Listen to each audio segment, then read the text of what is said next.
This episode of Noise of the Broke Boys is brought to you by Food Pictures. Do you like bragging to your poor friends about the nutritious meals you get to eat that they can't afford? Or maybe you like to display your social status to the peasants that happen to come across your social media by showing pictures of takeout food you pretend to have cooked. Perhaps you have no friends because no one relates to your elitist behavior, and food is the personification of the deep sadness and resentment you have in your heart. If this is you, then I have some exciting news. Grab your camera and your favorite dish and get ready for some fun. Arrange the dish in a pleasing way and aim your camera at an artistic angle. Before snapping the photo, go ahead and dip your camera into the food. Upon retrieval of your newly damaged camera, reflect on the decisions that you've made in your life and go find a real hobby. And now, onto the show.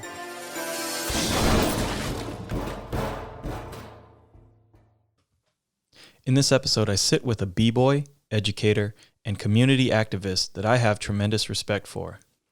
We have a great conversation about hip-hop and where we see it going in the future.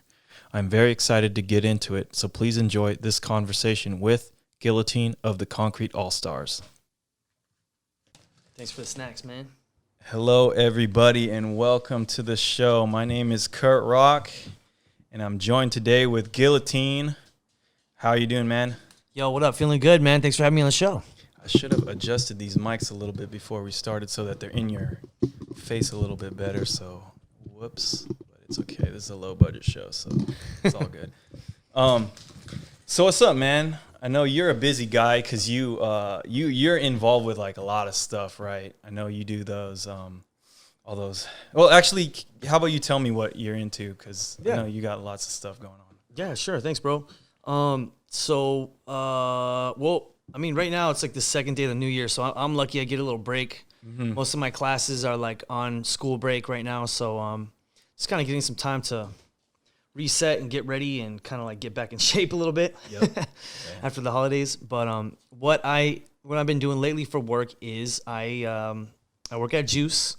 Juice is a nonprofit organization in Los Angeles that does hip hop culture. We got an open session every Friday night. Now it's hosted at Belvedere Park currently because Salazar Park is under their gym is under renovation. So basically, while they're remodeling the gym, they hosted us at another park called Belvedere. Belvedere's dope. It's a dope place for practice because they have like two different areas you could break, and they have like a blue like gymnastics training type floor. Oh, nice! So you can work on like blow ups and stuff. You're gonna crash land. Okay. You know, so or is stuff that you where might it's at tomorrow? Yeah. Friday. Okay. Yeah, Belvedere Park, East LA. And then every Saturday at MacArthur Park by downtown LA, and that's a famous session spot that's been going on for at least 9 years. So yeah, I work at Juice. Right now I'm taking a break from being a regular facilitator there, but I'm still going to work with them on other projects in the future. Yep. And I'm just trying to keep alive that free open practice space for b-boys and b-girls, people of all skill levels. If it's a person that breaks all the time now and they want to train with other b-boys and b-girls, if it's a person that hasn't braked in 20 years and want to get back into it, or somebody wants to learn for the first time, I tell everybody, yo, come to Juice. We also got facilities for you to learn how to do, make beats, do rhymes, and work on emceeing and beat production. You can also learn how to DJ if you want to, because we have a dope-ass DJ at Juice also. Yeah, nice, yeah. Thanks, man. So I do that. That's my Friday and Saturdays, or that was. Now I'm kind of taking a break, but Saturday nights I perform at Break Room 86, which is like a straight-up 80s themed nightclub. Yeah, I think you're telling me about that. Yeah, so that's pretty fun. That's just something I keep it alive because it's one of my homies runs it. So it's just like a fun way to kind of like keep me out of trouble on a Saturday night. Make a little bit of extra money in the off hours and be connected to some cool stuff because that club is kind of.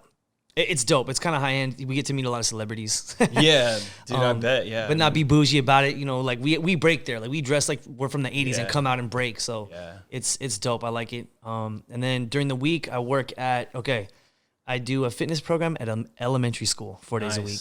Yeah, thanks, man. That one's really fun because that's in the morning, so it always gives me like a good start in the morning. Yeah. And then 3 days a week, I teach an art class at a nonprofit organization in South Central LA at Leimert Park. It's called The Good Seed. And so I love that one too because It's basically, like I said, it's for homeless youth that are looking for transitional services. So kids that are trying to like take a shower, do their laundry, get some food, get on a computer and work on their resume, apply to some different opportunities to get a job and get housing. And then I do an art group. So it's kind of like art therapy. You know what I mean? I try to turn it into a career development because a lot of those kids are really talented artists. Yeah, they are. And so it's just like how we're talking and building on stuff right now. When I sit down with them and we start drawing and painting and stuff, they start to build on their creativity. And, that's a job I really love. So I do that 3 days a week. And then, I teach at a college. Dude, I teach at a performing arts college called the Studio School. Wow. Yeah, so that one's dope. That's like everybody there is like elite performers who have been in performance or dance since they were little kids.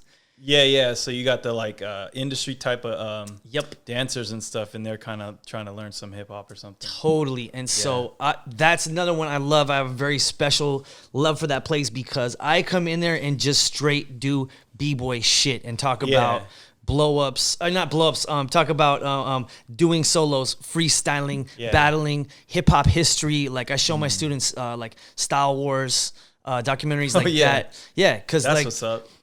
So many people utilize and commodify hip-hop culture in so many ways, and they don't even know where it comes from. You know what I mean? It's crazy how that is like the conversation rarely goes to b-boys and the involvement that b-boys had in hip-hop, but it's almost the fundamental reason why it even exists, which I think is crazy because it's like all the famous hip-hoppers now are like rappers most of the time, right? And there's not really mention of b-boys really, but it's the reason there's a break is because of a b-boy. They were like, hey, let's see that guy do some moves for longer. Right. Let's extend this song, and then there it is.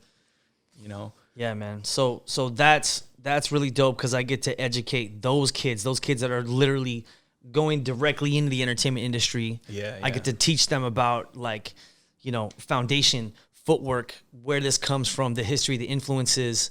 And give them that knowledge. And also, I try to do other stuff to kind of keep it real with them and talk about important things in the entertainment industry like exploitation and cultural appropriation and stuff like that, and try to keep their mental, their mental side a little bit more cutting edge. Because I feel like a lot of people that I've met that come from a dance studio background, they're very good at being just told what to do and just do it. Oh, yeah.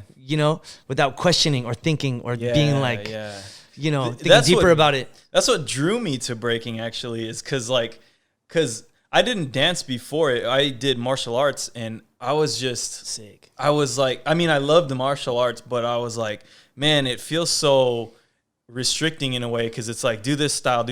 And I didn't know what mixed martial arts was back in the day. I probably would have done that if I had known what it was, but I had no idea. I just, I would read like Bruce Lee's book and stuff. And I'm like, dude, this guy's talking some realness. And, anyway, so like I found breaking and I was like, oh, this is a lot less dangerous than fighting. Let's just try it. It looks so cool. And then it was just like, I went to the homies that knew how to do it. And they were like, I say, how do you do it? And they go, oh, well, just come here, roll around. And dude, that's breaking. And I was like, dude, I can just do whatever I want, really? And they're like, yeah, that's kind of what it is.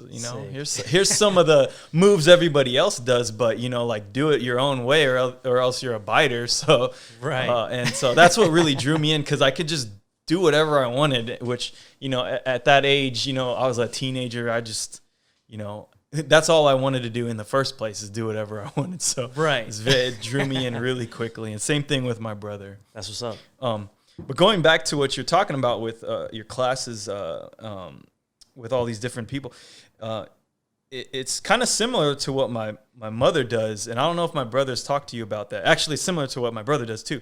But my mother, she used to work for a food bank in Sacramento. She's an artist. She's a painter. Dope. And what she would do is she taught this class. I forget the name of it right now. But it was basically...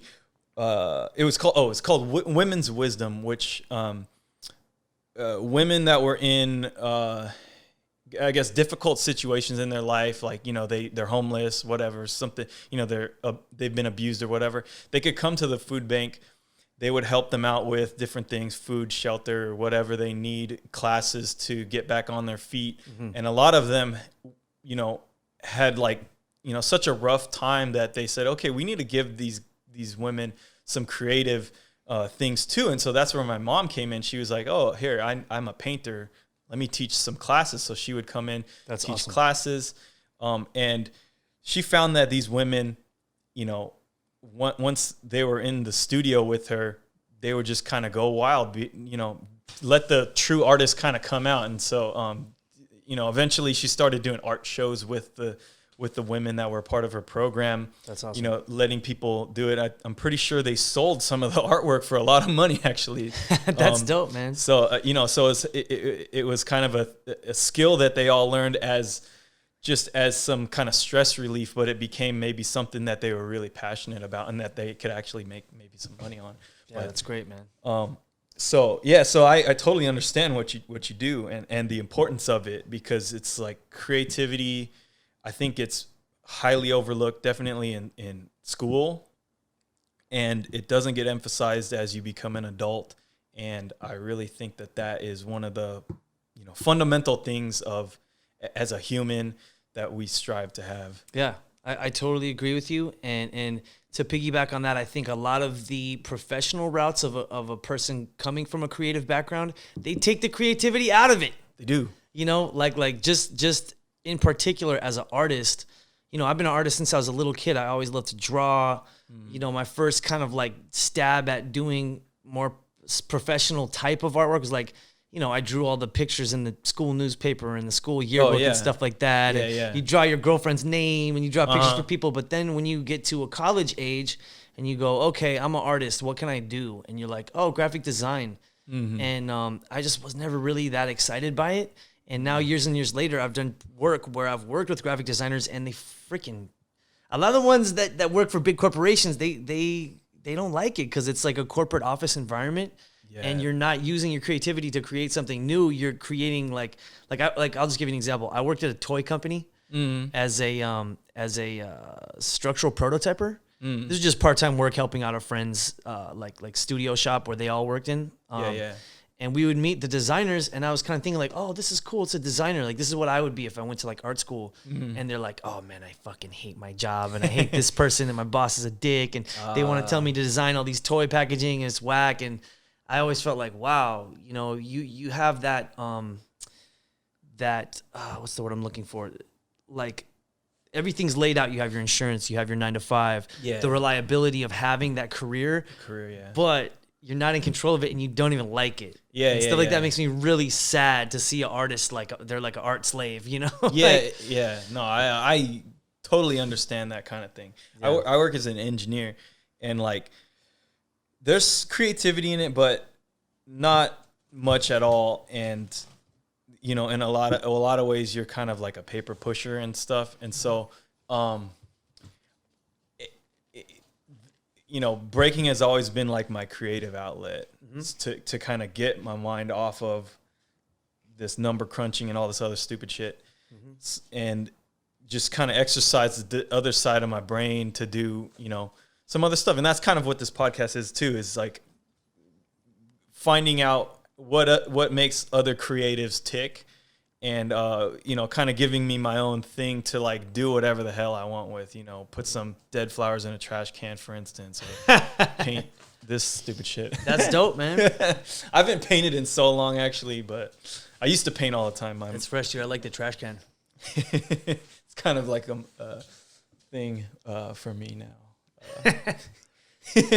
Well, see, so actually, this is probably maybe a good time to explain this a little bit. Is like, the trash can, I think, is kind of like a symbol for me in a way, because it represents like kind of a container. It's an empty container that really you can put anything in, and we arbitrarily, as a society, say this is not worth anything. The stuff we put in here is not worth anything. But I think that, you know, if this was made out of gold, you'd probably think differently of it. But why just because it's gold? It's just a container to put something in. And I might highly value the stuff that's in there. And so it's kind of like counterculture in a way to have a trash can as a symbol for me, is that I can put whatever I want in there and I value it. And so anyway, so like you got a trash can fire with, you know, some flaming boombox meteorite. Boombox, yeah. So, you know, I thought it was kind of funny too. But that's dope. I like it. But yeah, that's kind of what I'm doing, is like there's value in things you might not see value in, and that's kind of what I try to remind myself of, and that's why I use that. I love it, man. That's very hip hop of you. Take the image and flip it, you know? Yeah, definitely. So let's talk about, so you're originally from Seattle? Yeah. Okay. And so did you start out as a B-boy? So you started out as a B-boy, because I know you do graffiti as well. How did you get into the graffiti scene from there? I mean, I think I want to say I started at both very simultaneously. Like when I was really little kid, like 10 years old and younger, I always saw graffiti and was like, yeah, like what is that, you know? Yep. And I always felt like, wow, I'm drawing comic characters in a notebook, but this person drew it on the wall with full colors. Like, whoa, you know? Yeah.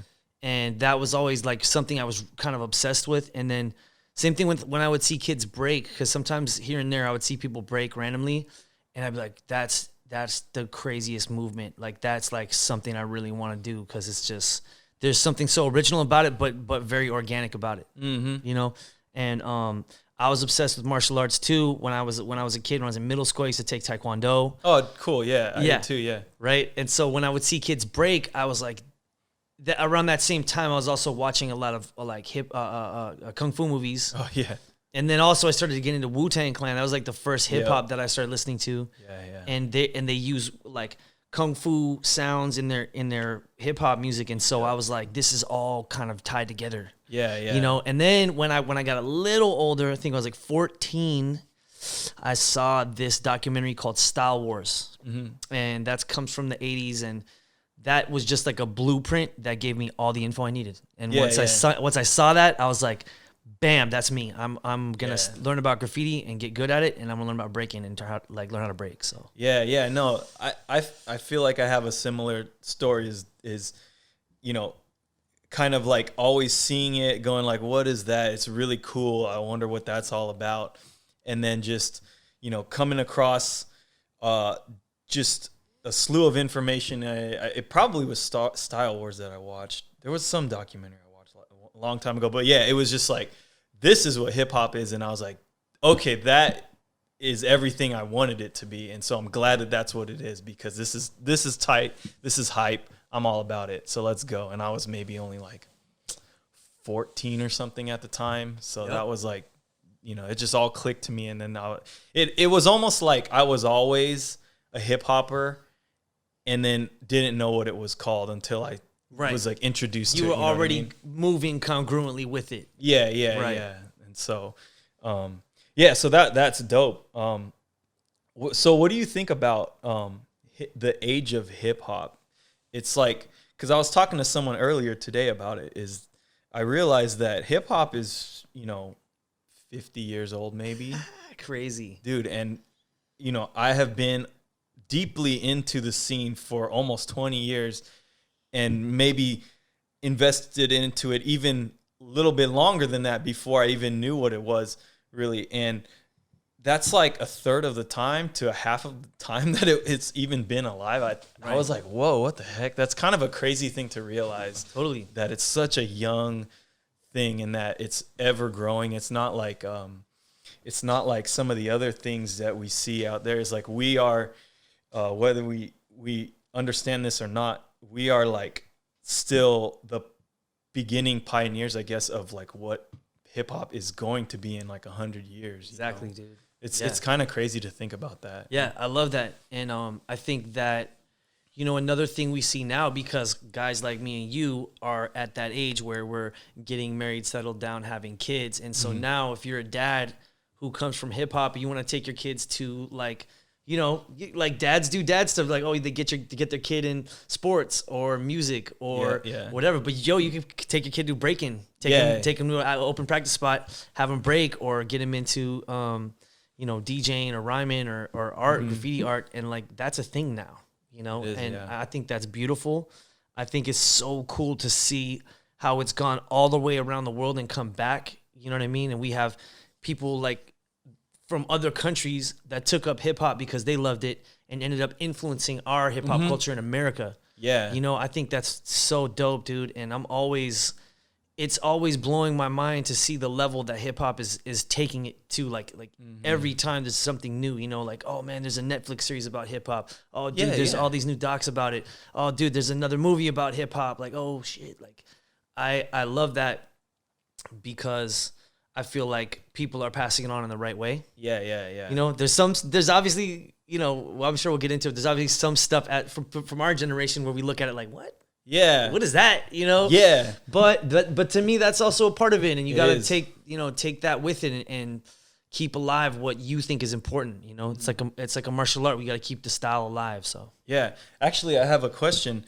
Cause this really ties into what you're saying is, what are your thoughts on like the new style of hip hop now, like the mumble rap and all that stuff compared to like what we grew up with, which is like 90s kind of style. Right. What are your thoughts on it? Because I know there's like a lot of mixed opinions about it from people like our age. Totally. I think I just see reflections in this new style in the same so-called new styles when I was young. Like when I was getting into hip hop, it was like I love boom bap type hip hop or underground hip hop or backpacker type music. Yep. But I also did like some more trendy club type music because it has a dope beat and you can vibe to it, especially as a b-boy, you can identify with that. Yeah.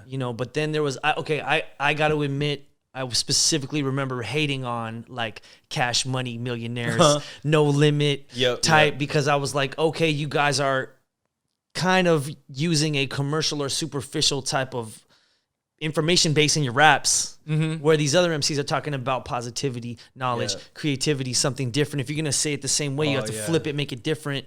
You know what I mean? However, that movement is like party music. You know what I mean? Yeah. And that's how I look, and I like it too, bro. When you look at the samples, the influence, how they made like the bass and the hi-hat more important in the beat than different things. And I like that music too. And it has a dope vibe to it too. So, I feel that way about a lot of the rappers out today. I think that it's very different. Definitely a lot of the conscious-minded cultural movement has like left and come back. Like I'm always kind of, it's blowing my mind too to see now the female artists that are talking about empowering stuff for females. And we did not have that. Yeah, we didn't come as much. No, it's like Lauryn Hill, Erykah Badu, a couple other artists like that. But now it's a lot more of them, and it's a much more powerful thing. I think that's amazing. Yeah, you got to acknowledge what's positive that's coming out of it, and I see like even now, a lot of older rappers are coming back, releasing new albums, and kind of dropping tracks where they're kind of mumble rapping a little bit. Yeah, just to be like, I could do that shit too. Yeah. And I like that. I'm like, that's what hip hop is supposed to do. It's supposed to be like acrobatic and be able to be flexible and make fun of stuff and elevate by going there. So yeah. No, I think I had a similar perspective on it too, because when I first, I used to be all into like conscious kind of hip hop and stuff. Some of the other kind of party music, I was like, okay, it has its time and place, but for the most part, it's not really for me. But then something. Common has a lyric in one of his songs where he says, if I don't like it, I don't like it. That don't mean that I'm hating. True. And that like really resonated with me back when I first heard it, because I was like, you know what? That doesn't mean it's not hip hop. And I shouldn't like try to hate on it because of that, because it's just someone else's perspective on that. And so with that mind, with that mentality, I was like, I gained like a bigger respect for what they were doing, and was more accepting to it, like I guess I stopped being the hip hop police, in a way, like, cause I was like, I gotta keep this thing real, but it's like, no, you're not keeping it real. You're just being a hater. They took hip hop to a different place than you thought it was gonna go. Right. but that doesn't mean that it's a bad thing. And so I look at mumble rap the same way. Like when I first heard it, I was like, oh, what the hell what are these guys doing? But then the thing, that thing in me clicked again, going like, you know what? Hip hop has always kind of been this counterculture thing. And what is mumble rap? They're going, we don't want to sound like the guys before us. You know why? Because we don't want to be biters. Let's do something different. Let's, in a way, like mumbling, so you have to kind of listen harder or whatever to understand what's going on, is like their artistic expression of what they're trying to do in a way. Sure. And so when I started realizing that, I'm like, dude, they're doing the same thing I was doing, everyone else was doing. And so I can't hate on that. That's hip hop. That really is hip hop. Yeah, man. And I mean, I personally, I'm like a reverse hater. Like when I see older heads hating on new hip hop, I'm like, man, what are you doing, bro? Mm-hmm. You know what I mean? Because I have social media, I have Facebook and Instagram and all that stuff. So when I see people, they post a video of somebody who broke down in an interview and said some whack shit or said something that was negative against legendary, iconic hip hop artists, because they're obviously not educated about the importance of these artists, which, I can understand that, but it makes me sad when somebody who's older is pointing at the youth and being like, oh, these youth are so crazy. It's so out of control. Look at them. Yeah. I can't believe they're doing that. When it's like, yo, bro, it's the same thing people were saying about us when we were teenagers. Yep. When I was a teenager doing graffiti and doing Breakin, mad people will shake a finger and be like, you're whack. You don't know what you're doing. That's not a part. You don't know what this is. Yeah. And it's like, yo, here I am 20 years later keeping this shit alive. So my answer to those people is like, don't hate, like find the positive in it or promote what's positive. Like, what's dope to me now is you got people like my other favorite podcast, Noriega and this fool DJ EFN. They have a podcast called Drink Champs, and it's ratchet. Like they get drunk and they smoke weed and stuff, but they talk about hip hop nonstop, and it's on a major platform, and they got millions of listeners, and they're literally giving you direct history of hip hop culture right there. Yeah. I love that, and it takes these artists and makes them relevant again, and gives another push in the popular culture to be like, yo, LL Cool J's still around. Wyclef, if you know about their history and how they made their hip hop music, which is iconic and classic, you can learn more about yourself and what you're doing and what's happening now. Yeah. No, I like that. It's kind of like, I guess, spreading the message of like what hip hop actually is, and not trying to like define it under the terms that you had when you first were introduced to it, because it is an ever growing thing, and it's going to evolve, recognizing that, recognizing that it's going to evolve. Yeah. And so I guess with that in mind, breaking right now is evolving a lot too. And I know the scene is very different from when I started as it is now. And in the future, we're going to see it, even more different, because now the breaking is going to the Olympics and stuff. Gosh, and so it's like it's crazy. I feel like the scene right now is we're kind of like approaching this thing with the Olympics. And I feel like that's going to be the stage where maybe a lot of people that have never been introduced to it are going to see this for the first time. And so what I want to do is welcome those people and show them like what it's all about. And here's some history. Here's what you missed on all the years that you weren't doing this. Right. And now enjoy the rest of what this is, And so that's kind of what I'm trying to do with this podcast, is like kind of document what's going on in the scene, what, everyone's thoughts on it, and like have something there so that when someone comes in who's never seen hip hop before and was introduced to it, they can go, oh, okay, I think I understand a little bit more what this really here's some background information. Yeah. And then, here's, I guess it's your foot in the door in a way, and you can easily go down the rabbit hole as you did, as I did in our own lives. But we had to get our introduction somewhere. And nowadays, most people's introduction is through like social media or whatever. And so it's like, I'm not too big on social media or anything. So I'm trying to at least like put my thoughts out there somewhere. So yeah, that's good. No, man, that's totally important, crucial. Yeah. So I guess, what do you see with the future, or like I guess from when you first started in the scene till now and beyond, how do you see this going? Oh man, I don't know. That's a hard question. So yeah, that's a vast answer. Like when I first started in Breakin' and very, very, very first started, I got really lucky. The first jam I ever went to was like an epic jam. Like I was like 15, I think, and my homegirls told me about it, and they're like, "Yo, let's go," because they knew older hip hop people in Seattle.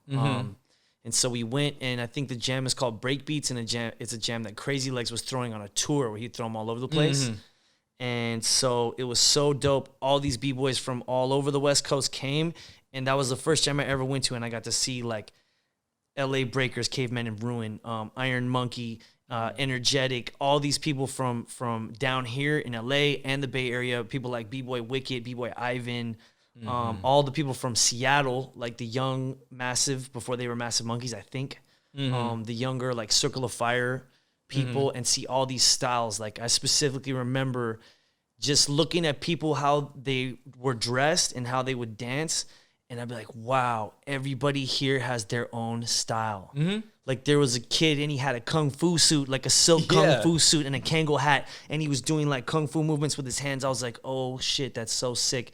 And then like, it's like a Comic-Con. Yeah, or like a crazy like comic book character throwdown, showdown. Like you see like one of my favorites, even from back then, from that first jam, was Jeromski, because Jeromski had mad style and like a cocky attitude, like Bruce Lee kind of. And he's dressed like he's like a little sports player or something, so he looks like he's gonna like fuck you up with his style.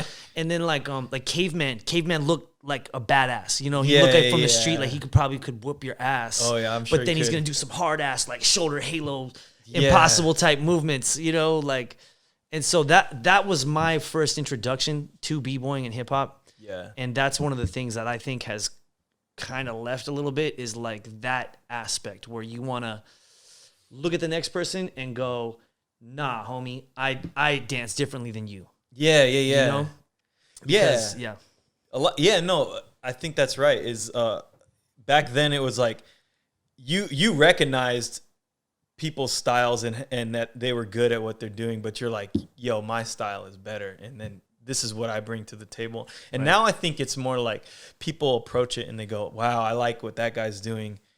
I want to take it and flip it or something. Right. You know? And so it's kind of I'm going to buy the same sweatpants he has. Yeah. Oh, yeah, definitely. I want to dress like that guy or whatever, you know, whatever.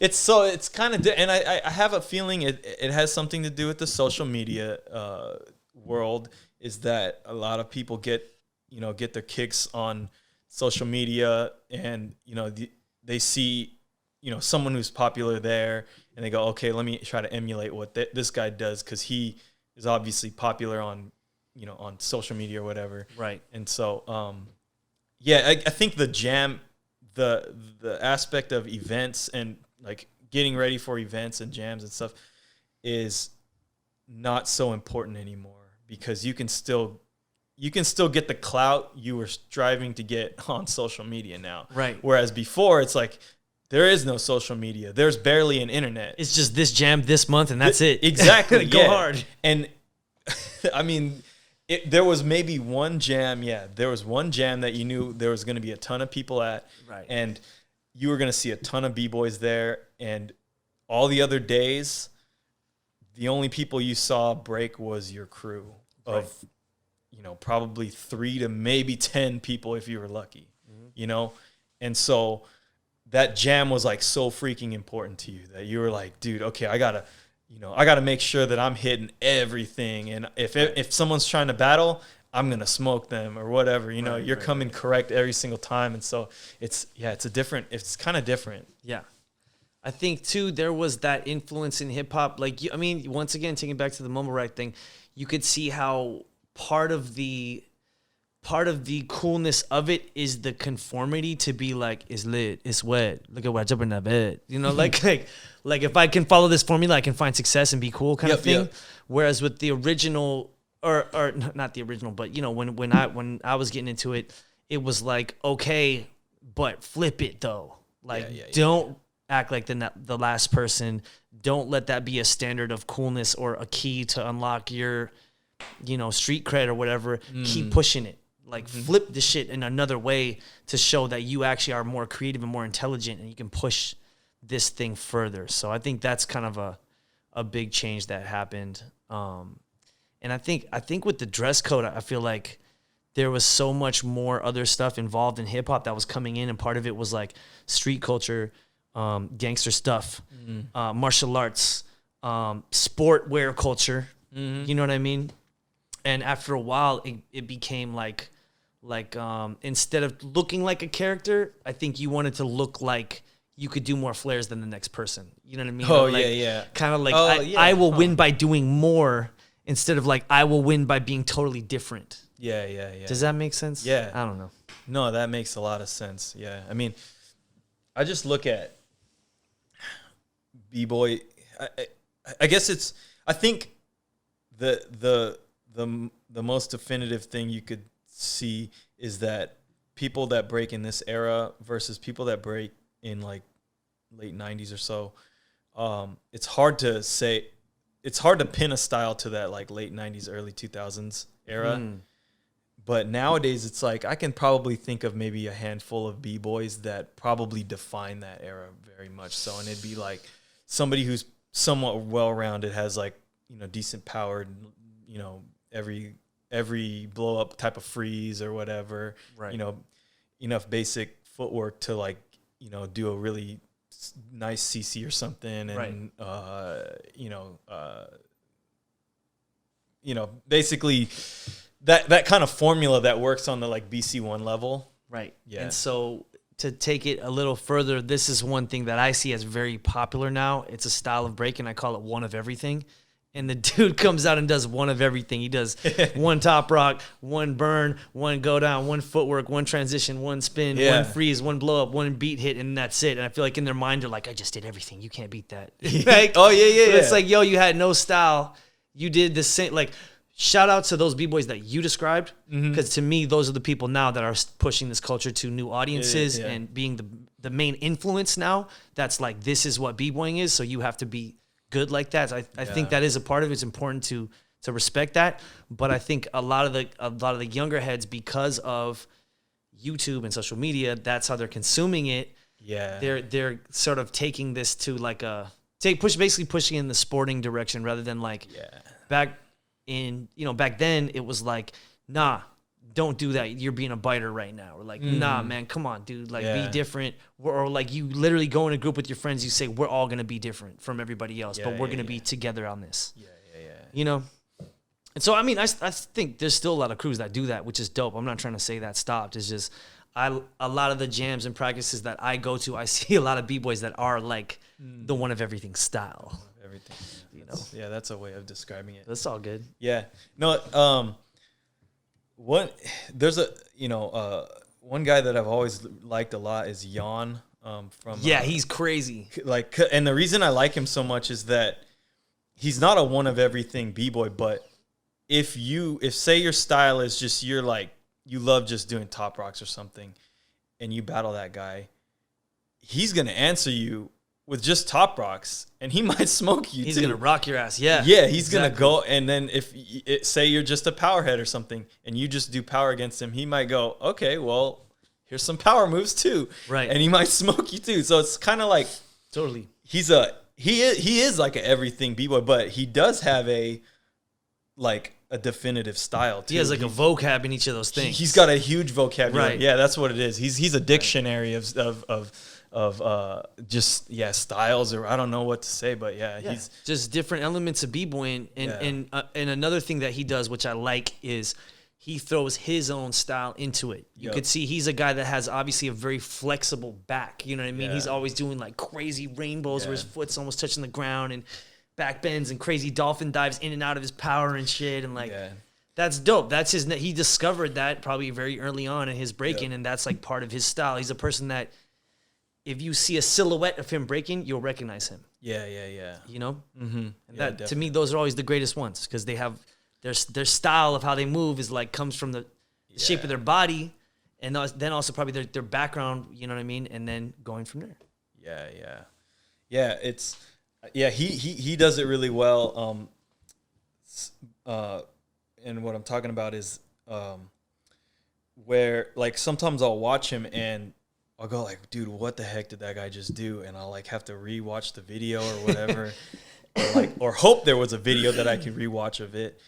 And I'm just like, what the heck was that? That's crazy, crazy, crazy. And then like finally it clicks in my head. Oh, that was like a CC, but he just did his own little twist to it, right, and made it his own move. And I think that's like the dopest way to really like show that you understand the dance, is that you took a fundamental move that literally every b-boy does, and you made it into something that's your own, that was hard for someone who's been dancing for 20 years to like even recognize as a fundamental move, you know?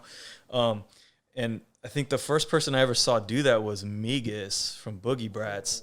Was like, when I first saw that guy, I was like blown away. I'm like, dude, what is he doing? It's like, it's like he's going in a different dimension or something, because it's like he had all these weird little things. It seemed like everything had it. It's like his hand would go this way, and then he was telling your brain to look at this, and then he would do something over here, and you're like, oh shoot, he tricked me. Right. And that's kind of like when I understood that, it's like he was tricking you the whole time. It's like a magic act almost.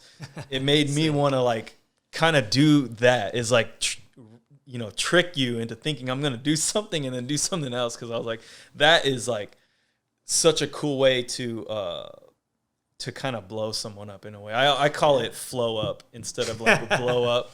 That's what's up. Yeah. Totally. Yeah. No, I used to love to watch that guy because he's amazing. The way his how fluid his movements are, and like when you say that term flow up, that really makes me think of like Circle of Fire, like Orb and Free. Oh yeah. Those guys are like that too. Like they will flow on you, and like it'll just blow you away. Like it's crazy. Because they're like control of the dance. Like they don't have to do. I feel like they're very well rounded, but it's more like just their own style. It's not like I did a power set with like swipe 90 flare, air flare. Like they just flow and everything just fits together so well. Where you're like, whoa, damn. It looks like they just made up their own dance in a way. Like right. When you see it, you're like, oh, what the heck is this? It's like it's like, I know it's breaking, but it's almost. It's almost different than breaking, but I mean, I guess that's the point. But I always liked Free a lot. I always liked Orb a lot. Circle of Fire, that's a very revolutionary crew. I think did a lot for the scene. I mean, and they still are, as far as I understand. They're still like out there doing their thing. I know Seth. He lives in the Bay Area. So I lived in Oakland for like 5 years, and so I would always like hang out with him, break with him and stuff. And so I know him. Yeah. That's what's up. He kind of has like a kind of capoeira style or something. It's interesting. Yeah. Yeah. Oh, dude, I love it, man. That guy's the homie too. Like shout out to Seth, Circle of Fire, all those guys. Bob the Balance. Bob the Balance. I haven't heard that name in dude. a long time. Yeah. That guy was good too. Mm-hmm. Yeah. Those guys were always cool. They were like cool older brothers. Yeah. And I feel like, especially for Seattle, they brought a lot of opportunities like straight to us and like showed in our face, like, look, like Red Bull Lords of the Floor was a crazy jam. I don't know exactly how Bob the Balance was involved, but I know that was one of the big first times when Red Bull got into Breakin' and was like, here's, whatever the budget is, let's do something crazy. And he was involved with that? Yeah, he was. Wow. Yeah, I think he like organized it or something. I don't know exactly. That's crazy, because like you look at how involved Red Bull is with the scene now, and as far as I know, that was the first jam that Red Bull was even involved with. Right. So, and that's obviously a legendary event. Where all these other people came in. I think one of the biggest things for me was being, because I was like 18 when that happened, or 17 maybe. It was seeing all the people they flew out in person instead of on a video. Yeah. And also realizing like, oh, I seen that dude on the B-Boy Summit 99 in the Cypher. That's that one guy. And oh shit, I see. Oh damn, that's Intrigue. Oh, but that's actually Migas. You know what I mean? Like cats had different names, and it was like, wait, but that's like it was so cool to see him in person, and it was kind of like a mind-blowing thing, you know? Yeah. What I always thought was funny was that, like, because you had this grainy-ass footage that you would see these guys on, and it's, you know, like people you never met before, and then you go to a jam, and you're like, oh, who's this guy? He looks like he's important or whatever. And then you see him break, and you're like, oh, that's free. It like clicks in your head, and you're like, oh, that's what his face looks like. Because you recognize the movement, right? You recognize his style, and you're like, oh, shit. You know, like, oh, that's Robzilla, okay? Yep. That's like it. Dude, he's another one. Oh, man, that guy was crazy. Yeah. Robzilla is dope. He's still good. He sometimes comes to practice at my brother's house. We'll train and stuff, and he's still got. He's creative as hell. Like, that's what's up. I swear, that guy has so many moves. It's like when he approaches the dance, he goes like, "What are you expecting me to do? Oh, okay, I'm gonna do the complete opposite, or I'm gonna do that in reverse, and I'm only gonna use my elbows or something." And it's like, okay, right, dude. No, I love it. Yeah, his style is very complete, like very crazy. Yeah, just I feel like he's one of the first like blow up move artists I've ever seen. Is where it's like, because, you know, like the typical blow up guy is just like, you know, hand hop and stab into like a, you know, air chair or whatever. Right. You know, that takes a lot of difficulty, no doubt, but there's a lot of artistry in the way that Robzilla would blow you up, because he had that sort of athleticism too, but he would just like do something crazy. It's like that weird little swipe thing he does, and then he'll like go on his fingertips and like, you know, take his shoe off in the middle of it. Right. And it's like, holy shit, how did he do that? That was the craziest thing I ever seen. And it was also like, you know, super, just super artistic. It's just like he not only blew you up with athleticism, but he also blew you up in like the weirdest shit he could think of. So, yeah. And hard, like difficult. So like, difficult. A lot of those signatures I still haven't seen anybody do yet. Yeah. You know what I mean? Like the Mothra style where he has the like moth wings. Yeah. Like, I mean, there's people that do that a little bit, but I feel like, yeah, the Grinch thing, the freaking, he would do like elbow tip spins, like with his hand on his hip kind of thing like that. Yeah. Like, dude, he was, man, that guy was crazy good. Yeah. I want to get him on the show actually eventually. Dope. I'm going to do Ace tomorrow actually. Oh, tight. Yeah. That's a guy that has a lot of history. Man. A lot of history. I mean, yeah, he's deeply embedded in the Southern California breaking history for sure. That's sick. It's like, I feel like he's the, I don't know, he's like so damn smooth. Just, Yep. Yeah, it like you see a little bit of him in so many like OGs. It's crazy. And yeah, it's probably because he taught a lot of them, you know. So, yeah, I feel like it's really cool to see somebody like him, because you realize like, wow, there's people in this area that were very well rounded. You know, yeah, like very well rounded, like a little bit of everything. Yeah, because historically, Southern California was known for like power moves and just like doing some crazy stuff, and then you LA got Breakers type of style, like then there's also like a very rich history. Like Little Caesar, perfect example of like dudes that'll just like go crazy on you. But Los Angeles has like a huge history of like some styles beyond that too, and so I think Ace is a good example of that. Totally. Yeah. So we didn't really talk about the Olympics. What do you think about breaking in the Olympics? Man, something I've been asking probably everyone I've had on, just because it's such an interesting place that we're about to go to. Totally. I think that one big thing about breaking, when you break, every B-boy can identify with this. I think people have so much misconceptions about it. Yeah. You know, like think of the things a normal person says to you, like, oh, you break? Oh, dude. Like, do you get in a lot of dance battles? Like when you go to the mall or something? You know, like, oh, you break? You must have crazy upper body strength. Like, you must be able to bench, like, you know? Yeah. And it's like, no, none of those things are true, you know? And I just think that the misconceptions about it could possibly be like crazy magnified by this situation. Possibly not. it could be great for us. You know, so I want to keep my mind open to the positivity, and I personally would love to be involved. I'm the type of person, like, I'm good at talking and hosting and doing stuff like that. Like, I would love to be the commentator talking at the Breakin Olympics. Yeah. Because when I do that, I'm going to talk about where that person's from, what crew they're from, what country they're from, why they dance that way, why they're dancing that way at this moment to, you know, like, I think that's an opportunity that all of us have to bring this culture with us into the forefront, into this spotlight. In a positive, in a positively motivated sense, it could be fantastic. Yeah, you know, I agree. I think it's like a very good opportunity for the scene to showcase like what we have been up to since you last saw us, like in the freaking 80s or whatever. Right. You know, and I hope that everyone else is recognizing that it's a huge opportunity. But we also need to get our acts together for it, because if we go into it blindly and, you know, don't introduce the public to it the right way, you're going to have some wild ass shit happen, and they're going to get the wrong, because someone's going to be out there saying, okay, this is what's happening on these battles. And it's, you know, this guy just rolled on the ground. Oh, that was cool. Oh, what do you call that? Right. Let's call it, you know, the rolly-do.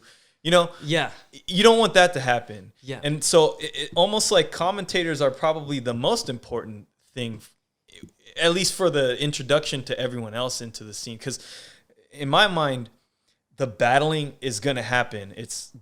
We've been doing this shit, you know, our whole lives. It's going to happen, and it's going to be right. So I'm not worried about that. The battles are going to be hype. Yeah.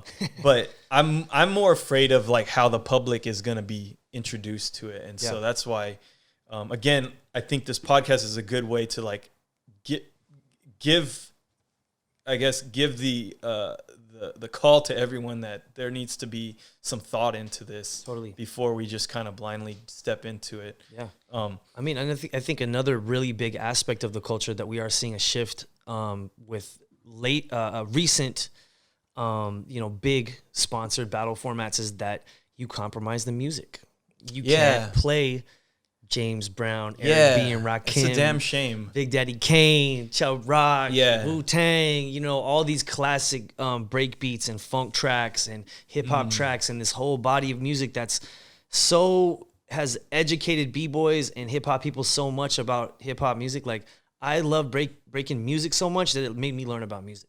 Yeah. And I think most real B-boys are the same way. And that's one thing that always makes me sad, kind of, that they can't play classic tracks, because that is one of the ways that you educate the public about this culture. Yo, show them where it came from, man. James Brown, Give It Up, Turn It Loose, Sex Machine, Soul Power, you know what I mean? And when you take that away and make it a little more electronical, I'm cool with that, you know? Yeah. Like, and once again, shout out to the DJs that are on the forefront of that are making it fit in that format and doing the best they can, you know, but it's just different. Yeah, it is different. And I hope that if that's the only hump we need to get over, I think we can probably figure out a way to do it.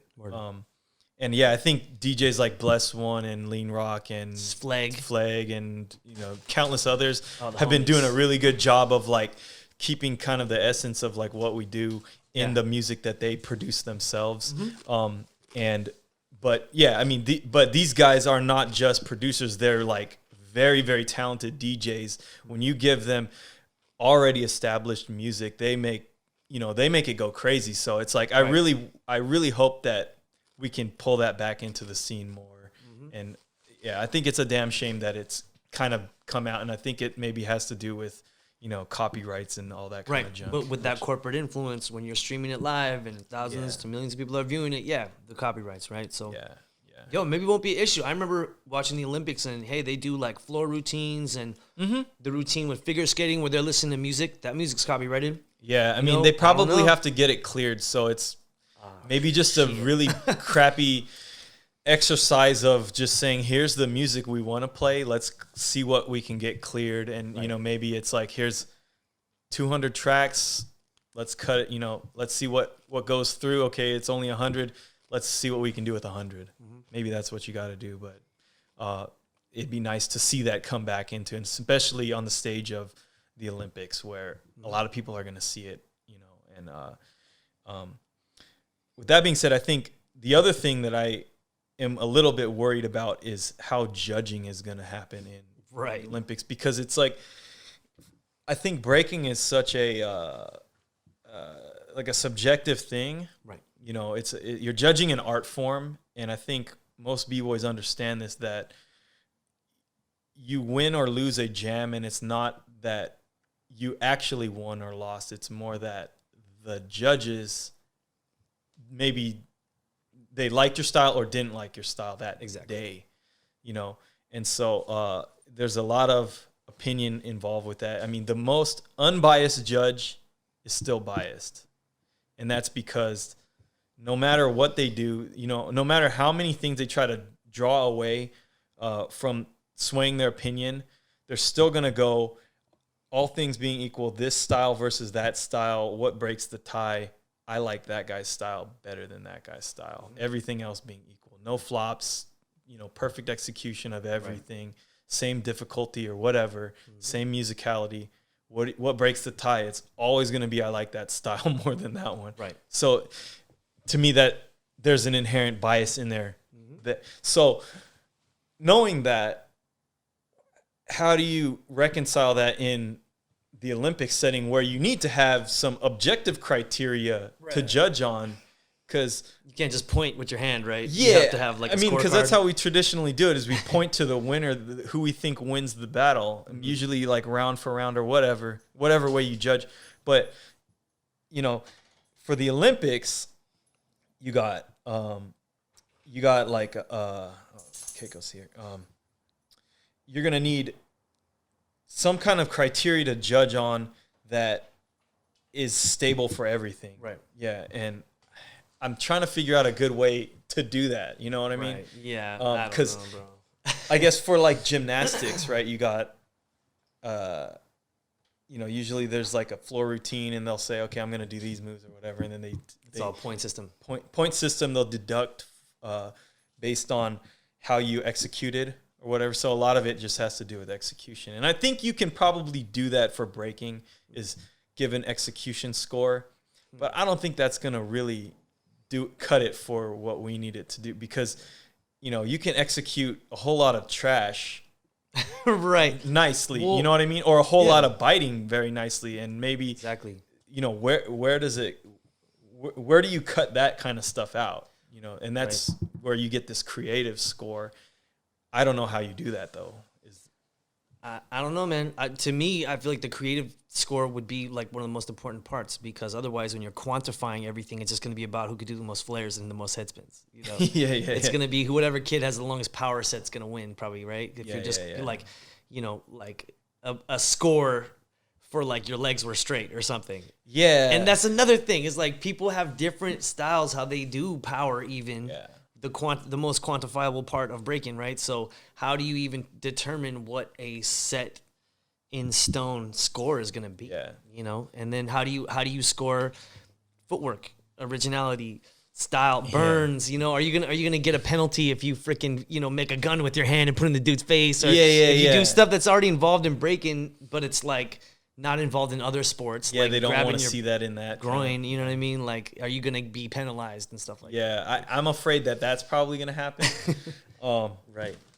But yeah, I almost think what you need to do is embrace the bias and say, you know, this is part of what we do because it's a creative thing. Right. And so what you need to do is have you need to have this pool of other creatives that are knowledgeable about the dance, mm-hmm.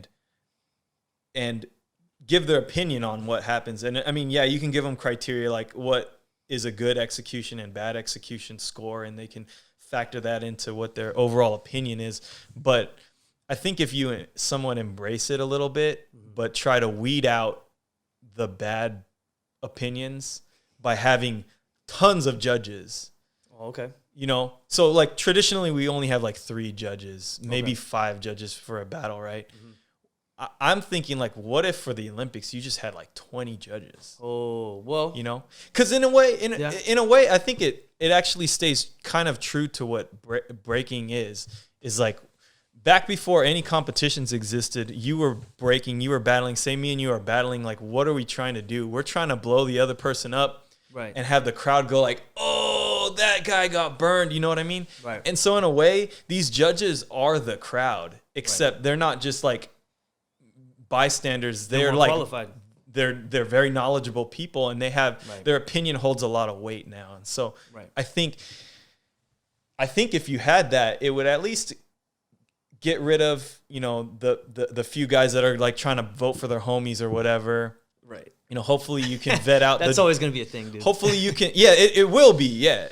I think if you can at least vet out the judges well enough so that you know that they're not going to outwardly do that, or obviously do that. Right. They at least have a little bit of honor in like their judging. But you have like 20 of them.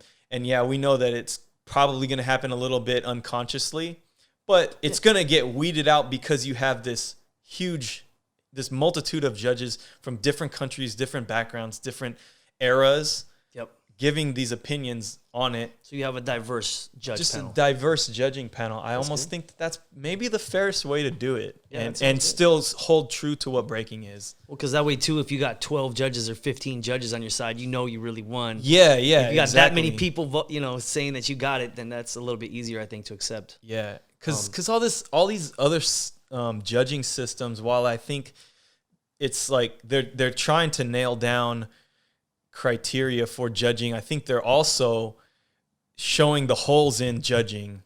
To me, like Dizzy's system, for instance, I think he's made a good effort to try to nail it down, but he's also pointed out that, you know, you can have all these things.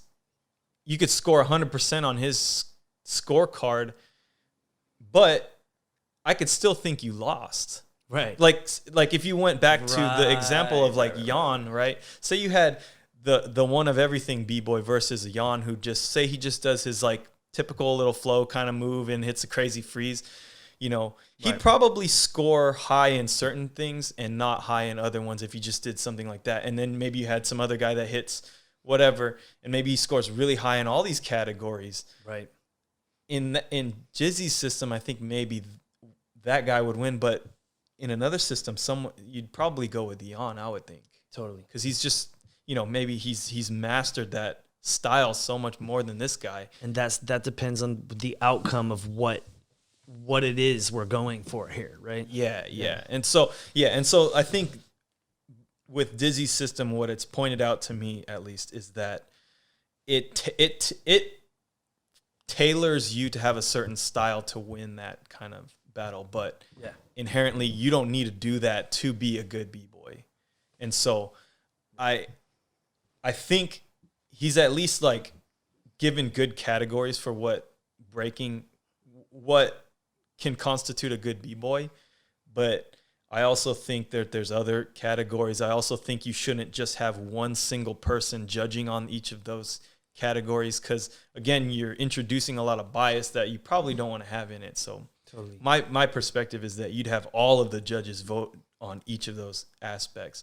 Would probably be a little more fair. Yeah. But again, I think maybe what you do is you just say, this is what we define as all this stuff, and then give it to these 20 judges or whatever.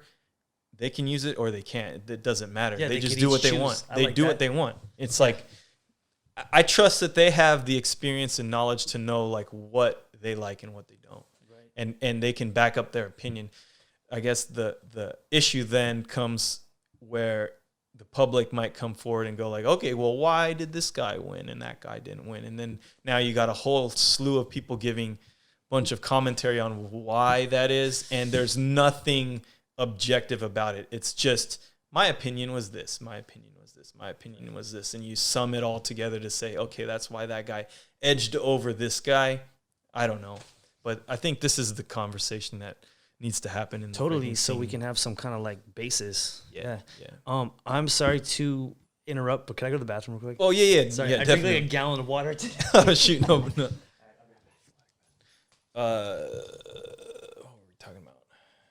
Breakin Olympics. Another thing that I think is going to be really interesting to see, which we're already experiencing, is the corporate sponsorship influence and how that's going to be a thing. I mean, you know, this is already happening in a lot of ways in b-boying already. I'll just give an example. It like could happen in the Olympics. Let's say like Team USA is sponsored by Nike, right? And they're in there and they're all Nike'd up, which, hey, we like Nikes. I freaking love them, right? Yeah. There's like a Nike freaking billboard inside the arena, and then they win, and you look at the judges, and all the judges have Nike tracksuits on. You know what I mean? It's like one of those things where you're like, oh, Nike kind of bought this one. They bought it, yeah. But I didn't think about that. Yeah. To me, I kind of see that as a negative part because, you know, there's so much money flying around, and I think for b-boys, it's hard to get a job, dude. Yeah. It's hard to get a job. Everything compromises your ability to break, you know, unless if your job is breaking. Unless it is breaking. And then those jobs are very competitive with other people that break. Yeah. So if some corporate sponsor comes in and says, yo, your rent's covered plus this amount plus you're geared up, you know, they're going to be controlling those. They're going to be like little breaking puppets, right? Like, no. I don't know. That's just a fear I would have of breaking, blowing up. But I don't want to go forward with fear. I want to go forward, you know, with the love for it and the understanding that we're going to, you know, those same people are going to be involved. I think people you mentioned like Lean Rock, Bless One, Flag, who, you know, those same guys turn around and they go back into their local communities and throw dope jams. Yep. That are raw, where they play the original break beats and they hire on OG DJs. You know, actually Lean Rock's been doing a series with Juice and they've been awesome. It's been 2 so far. It's called Styles No Joking. It's just a raw hip hop jam in the park. And so, you know, that's tight. Yeah. I just think it's important, and I think it's important for those of us that work professionally in whether it's the entertainment industry or education or the nonprofit sector, to always try, if you can, try and find a way to give back, you know, and that's why, yeah, I do gigs. Like I'll do, if people come to me and I like it, I'll do, you know, music videos or commercials or whatever. I've even been in a Breakin movie, like, but I'm a person that you will see like at a rec center teaching kids. Yeah, yeah. You know what I mean? Okay. And like, I also have a lot of experience and knowledge in this culture, and I turn around and put that into my lifestyle. Yeah. So I think that's important because, you know, hip hop, they say each one teach one. So that's like a thing that we have to keep alive. Yeah. Yeah. I think the each one teach one is like a staple kind of thing in the all of hip hop culture that I feel like you got to be in hip hop to like really understand it, but it's something that is so important to everything, really. I mean, because it's spreading your knowledge to someone else, and I think that's the overall thing we're trying to go with hip hop, is like, because it's ever growing, and you know, new faces into it obviously need to get put on, and they need to end up eventually putting someone else on too, and so right. I guess instilling that behavior in them is important. Yeah, man. Because, you know, it's different now. You don't get those teachings through YouTube. Yeah, you don't. Or the feed on Instagram. You know, the most popular feed. Yeah, yeah. So I don't know, man. Yeah. Well, got a lot of stuff I could keep talking to you about, but probably we should end this show. Since I think we've done quite a bit. Oh, okay.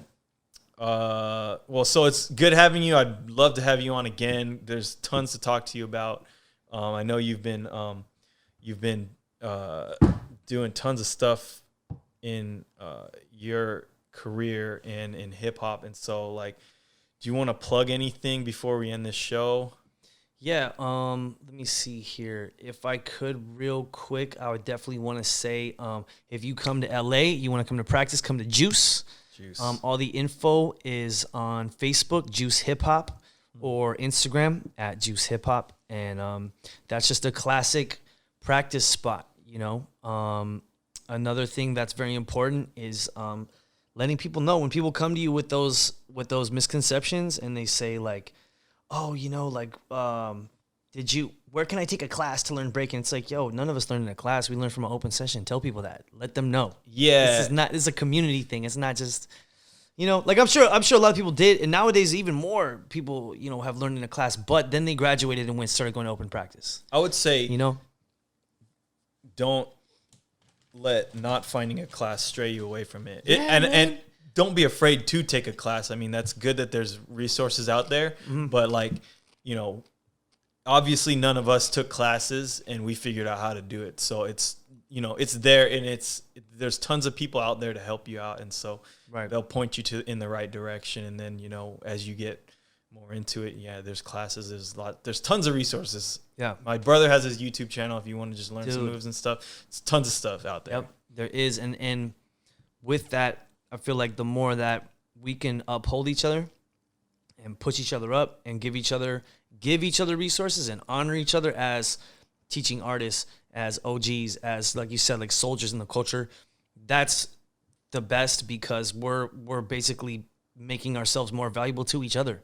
Like one thing that I'm always trying to push upon myself, especially, but then upon other people who are younger, who I see them going down a professional path, is like, yo, your professional development, dude. How is your resume? What could you really do with this? Yeah.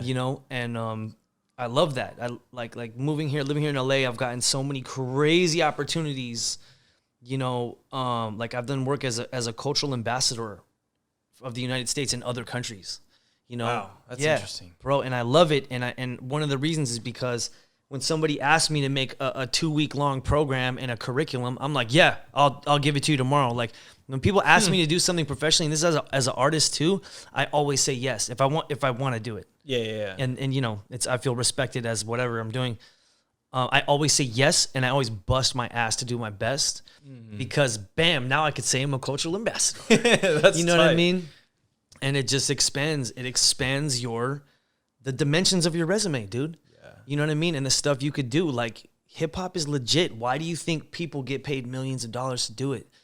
B-boying is one of the elements of hip hop culture, which unfortunately is the most overlooked, underutilized correctly, and has the least professional development. If you I seen graffiti artists now that are millionaires just on the strength of them building their own branding, and it's just one guy. Yeah, you know what I mean? Same thing with producers and DJs. Same thing with MCs. B-boys, we don't have that because we just break until our bodies break, right? Yeah. And I think the more we can add extra dimensions to what we're doing and make people respect that, it'll get better for us. Yeah. Well, dope. I mean, that's actually a really good topic to jump into in like another show. I'd love to do that with you if you're open to that. Well, but anyway, so thank you for coming. I think this was a great show, and it was great talking to you, man. You too, bro. Thank you for having me. Yep. All right, thank you guys for listening. Peace.